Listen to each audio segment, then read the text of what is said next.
Vanessa Bryant sobs in court on day one of her trial against LA County.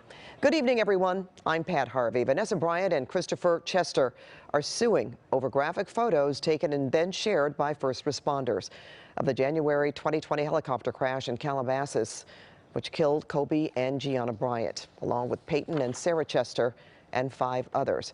And our Rachel Kim was in court all day. She joins us from the federal courthouse in downtown LA. Rachel.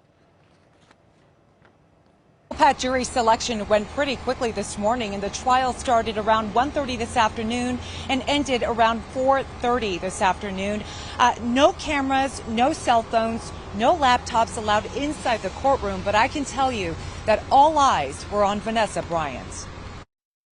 Vanessa Bryant wore a black face mask and a black suit. She became emotional and wiped away tears as her attorney made opening statements. A picture of Kobe and their daughter Gianna were on monitors on both sides of the courtroom.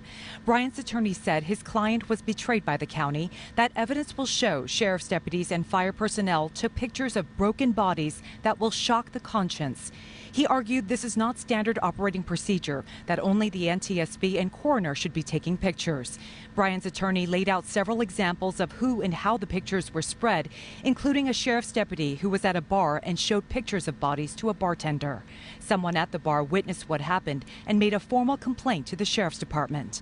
Bryant's attorney said the pictures were also shared between deputies as they were playing video games.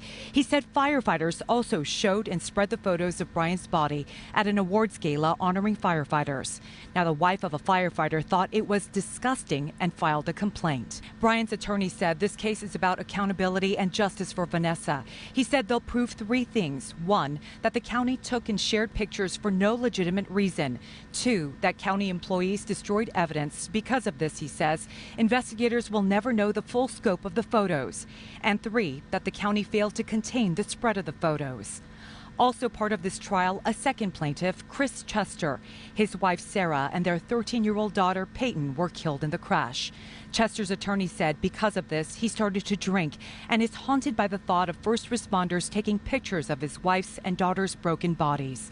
Both Chester and Vanessa Bryant say their constitutional rights to privacy were violated. Their attorneys say both have to live with the risk, fear, anxiety, and terror they may one day see these photos. Now let's turn to LA County's opening statements. Their attorney said site photography is essential to document the scene for first responders to identify the helicopter, the passengers, and to provide intel to the command post. Their bottom line, no county pictures have been seen in the media, online, or by the plaintiffs themselves because the county did everything to contain these photos. The county's attorney said when their site photography did not follow their policies and procedures, Sheriff Alex Villanueva ordered that they be deleted immediately so they would not be spread to the public. Now, after opening statements, the plaintiffs called their first witness, Rob Pelinka, general manager of the Lakers. When asked to describe his relationship with Kobe Bryant, he broke down and said, "He is still my best friend."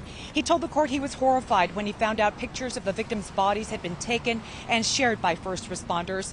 Pelinka said Vanessa Bryant expressed to him her fear and anxiety of her family seeing those graphic photos one day. He said that only compounded the grief they now live with.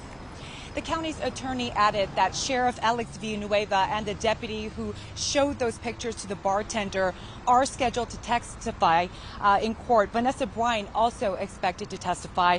We can tell you that the trial will resume at 8 a.m. Reporting live in downtown LA, Rachel Kim, CBS 2 News. Thanks, Rachel.